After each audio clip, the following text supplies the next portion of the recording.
Welcome to the Quit Drinking Alcohol podcast, the place for real talk and tools for an alcohol-free life. The title of the show is not ambiguous at all. The Quit Drinking Alcohol podcast is a podcast dedicated to getting and staying sober.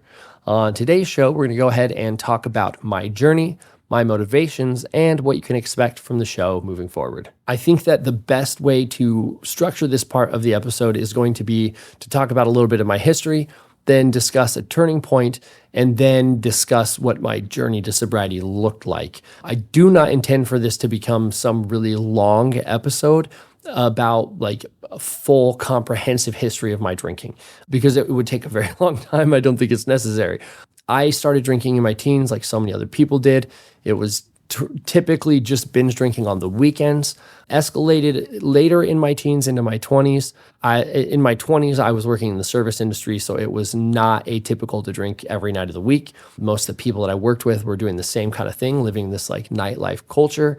Eventually that tempered a little bit because I left the service industry. And when I say tempered a little bit, I just mean that I wasn't getting like absolutely hammered every night of the week. I still was drinking most nights of the week. I would probably say 5 to 7 nights out of the week. That was through my 20s into my 30s. Early 30s was when it became something where it was like at least a pint of whiskey a night. And then the last year or 2 years of my drinking, I was drinking a fifth, 750 milliliters of whiskey every night, at least. That was on a night where maybe I didn't get convinced to go out or do something like that, or think I needed to go out to be social. So that's pretty much what my drinking looked like up until when there was the turning point. So the turning point story is always an interesting one to me because I don't have this rock bottom, and that's what people typically want. They want to hear about this moment in my drinking where everything got so bad that I just had to quit. And the reason they want that story from me is because they're looking for that in their own story. And I am not here to give that to you today. My experience was much more like a ship taking on water. And I got to a point over years of drinking where I realized that either I was going to go down with the ship or I needed to hop on a life raft. And I decided to hop on a life raft instead of go down with the ship. There were moments, plenty of epiphany moments along the way, but it was never a DUI or a divorce or anything like that that got me to quit drinking. So there was no rock bottom that led to my sobriety journey. And in fact, my sobriety journey began shortly after my 21st birthday when I took about a year off. I was concerned that having a driver's license that allowed me to purchase alcohol was going to be a problem in my life. And to convince myself that I was not an alcoholic, I took a year off. And there you have it. I'm good to go. I can drink. Over the next, 10 plus years, there were times when I would actively quit for like a week, never longer than a month, until I was truly seeking sobriety. And along that road, there were a few stints of a couple months along the way, and there were detoxes involved along the way, and some inpatient treatment and some outpatient treatment and therapy and all of those different things to kind of accumulate the tools in my toolbox. The main challenges that I ran into were that drinking was so and is so normalized in our culture. The people around me were drinking on a regular basis. Many of the people around me were drinking on a nightly basis. So I didn't see anything wrong with the behavior. And on top of that, socially, I was doing well. I was the president of different boards. I was doing well in school. I thought I was doing okay with my family, and all of those things in my head justified the drinking. So I didn't think that it was really a big deal, but that wasn't the reality. What it took for me to have sobriety finally stick was this realization that drinking was going to forever be a hurdle in my life if I kept doing it. It was going to keep me from setting the bar in my life as high as I could actually set it. So sure, during my drinking career, I was able to meet the standards and expectations of most of the people around me, but I realized that I was capable of more and that I wanted more. When I realized that I wasn't sure what I was going to do with my life and that drinking had a lot to do with that, that's when everything really started to change. And I would say that my sobriety journey began. So now that you have a little bit of an understanding about my background, this is probably a really good time to explain why I decided to go ahead and create a podcast about quitting drinking alcohol. Part of it has to do with accessibility.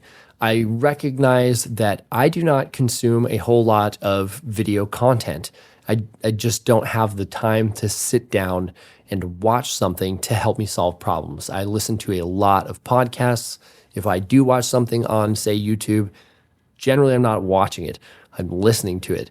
So I thought about ease of access. How can I get to other people and be useful in their lives?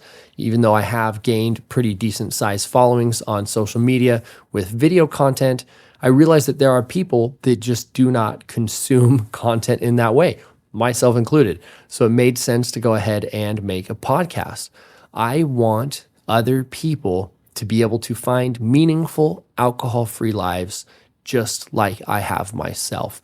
I don't want people to have to get to a rock bottom to decide to make that change. I don't want people to have alcohol impact their lives any more negatively than it already has for them to find themselves listening to this podcast.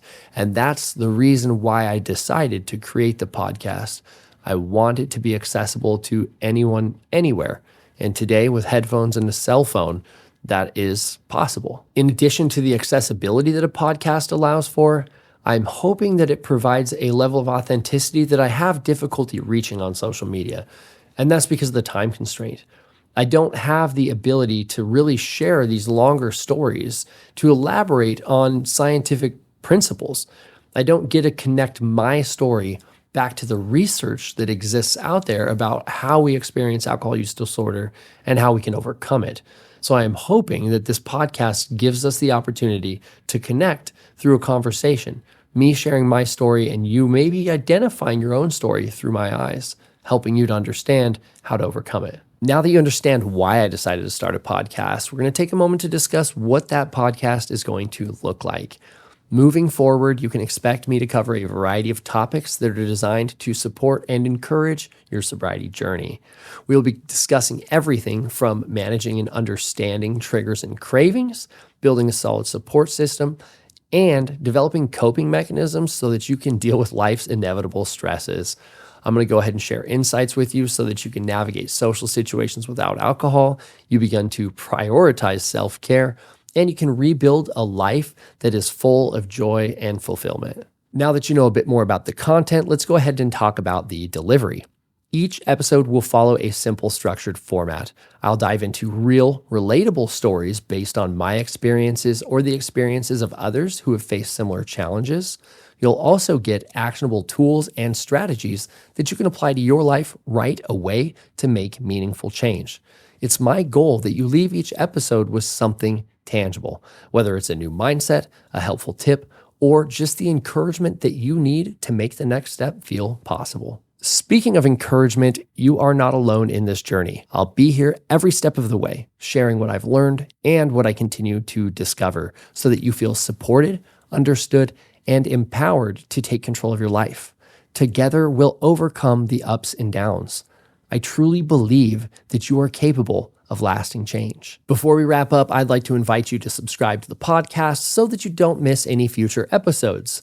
If you found any of this helpful today, please consider sharing it with someone else who may benefit from it, whether it's a friend, family member, or anyone exploring an alcohol-free lifestyle. Also, I'd love to hear from you. If you have any questions, topics you'd like covered, or even just a story that you'd like to share, please feel free to reach out. This show is for you, and your input can help shape future episodes, making sure that we cover what truly matters. So again, please feel free to connect. Together, we can make this journey just a little bit easier, one episode at a time.